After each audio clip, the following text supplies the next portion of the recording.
Okay, hello everybody. This is part 2 of my cancer story, I guess. So when I left off, I was talking about when I came home from the LeakyCon and how I wasn't feeling very well. We're just gonna jump right back in. When I got home, my dad took my temperature and it was like 99.3. But when you have cancer, they kind of freak out a little bit when your temperature reaches anything above 99.0 or whatever. So we called the cancer center and they told me to come in. And when I got to the cancer center, they checked my temp, same temperature, checked my oxygen level, fine, and they asked my symptoms. And I said that I was coughing a lot. So they did a chest x-ray and there wasn't anything to see. So they sent me home. They told me to drink lots of fluids and if my fever was any higher than that to call tomorrow morning. So later that night, my temperature actually rose to 103. And my dad gave me just meds and put an ice pack on my neck, and it went down pretty fast. So I went to bed, and when I woke up it was back to where it was. So when we went into the cancer center, I was really weak, but I insisted on walking to the lab room. So they took my vitals, still had a really high fever, and couldn't breathe or walk very well. So they took me to a back room to set me up for a CT scan, and one of the nurses came in and put an oximeter to test my oxygen level on my finger, and she looked down and she looked back up and she just walked out of the room. And when she returned, she was with a oxygen tank and she put the oxygen around my nose, and that's kind of when I started freaking out because I knew something was wrong. So they took me back and I got a CT scan and I was waiting for the results, and my doctor wasn't actually there that day, so it was another doctor that I had worked with a couple of times. He came back with the head nurse of the center and they told me that they thought I had pneumonia, and then I needed to go to the hospital. So they took me to the ER. Well, my dad took me to the ER and my mom met us there. And they gave me a bunch of breathing treatments and other things to try to help my lungs. And it wasn't really working. I was still really struggling. I got admitted into the hospital, and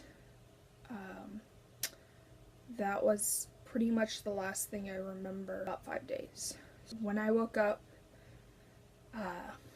I actually thought I was in the Walmart parking lot, which was really weird and scary and strange. And a nurse came in and I couldn't talk because I had actually had a ventilator put in me, put in my throat, which I didn't know. So he went and he got my grandfather, who came in, and my grandfather actually spent every single night with me except one in the hospital, and I will be forever grateful for him for doing that.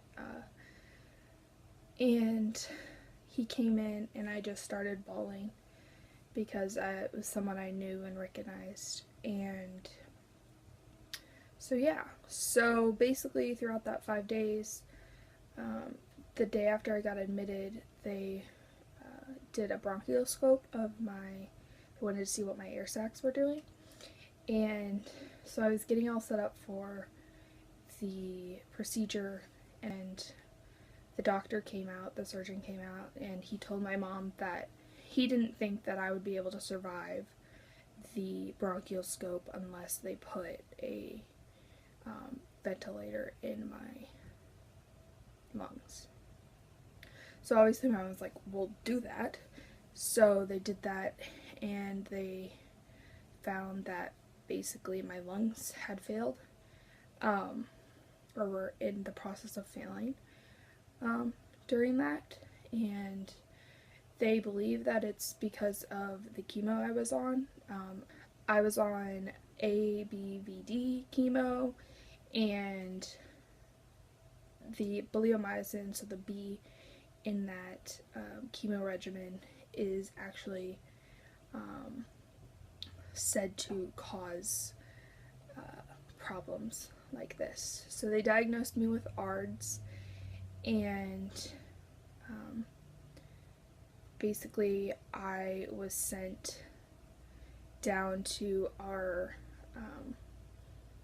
big metro center of hospitals, because I was in a smaller hospital up north where my house is, and I was sent downtown. So I was placed in a rotoprone bed and was in that bed for a couple of days as they were trying to move the liquid in my lungs and disperse it out of my body, I guess. So I was put on steroids and a bunch of medicine, and at one point I actually wasn't doing very well. My blood oxygen level was really low, and they thought they were going to have to do a blood transfusion, and they gave like a time limit, I guess. And being the fighter that I am, I guess, my oxygen levels started to peak and go back up. But I do know that my stepsister and a bunch of my family and friends came down, and they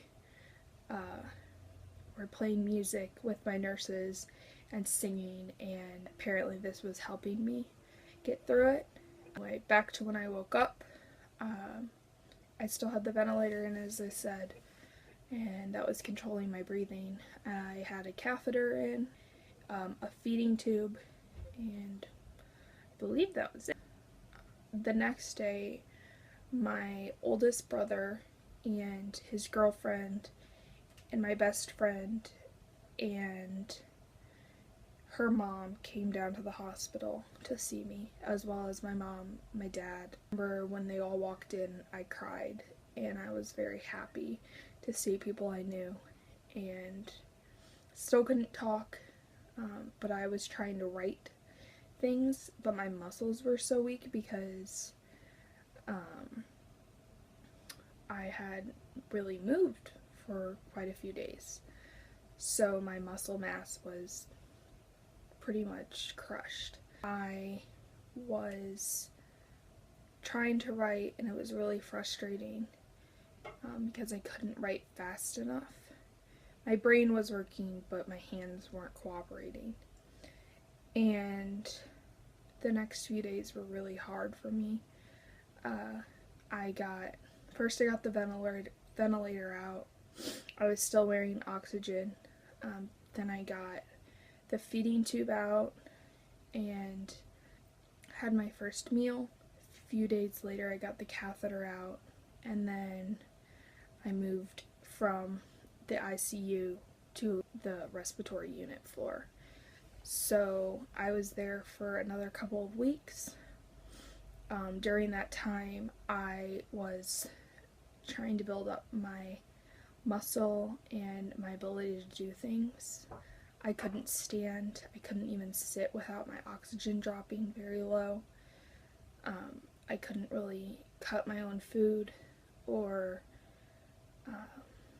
get up to go to the bathroom. It was a very difficult time, and one of the most vivid memories I have from that is the first day that I had with OT, or the therapist came in and she told me to get up and walk myself over the sink in the bathroom and brush my teeth. And so at that time I was still using a walker to walk, and so I walked myself in. It hurt so bad. I was shaking, my arms were shaking, and I was crying because it was so much pain, and brushed my teeth for like 5 seconds and then went and sat down in the chair. And that was probably one of the most difficult things I've ever done in my whole life because it was so hard. So hard to breathe, so hard to just stand, so hard to get my little arms working, and it was so horrifying because that is something you just take for granted and you don't think about it. So as the days went on, I progressed and got better. I started walking a lot better. I could sit up without my oxygen dropping. I did a lot of things, and I was making a lot of progress in a very short amount of time. About 3 weeks into it, I was discharged from the hospital and sent to a therapy rehab place. And I was there for about a week, learning how to walk and learning how to just balance and do basic things like getting in and out of the shower. But then I got to go home, and about a month later I did my PET scan. My lymph nodes were like the same size, still had cancer in them, so they started radiation. I did 16 days of radiation, and at that time I actually was supposed to be in school. This all happened about 2 weeks before I was supposed to go to college, and so I had to unfortunately skip my first semester at school. About a month after that, I had another PET scan and the cancer was gone. So I basically continued. After I got out of rehab, I was going to respiratory therapy and continued to do that until I went to college in January.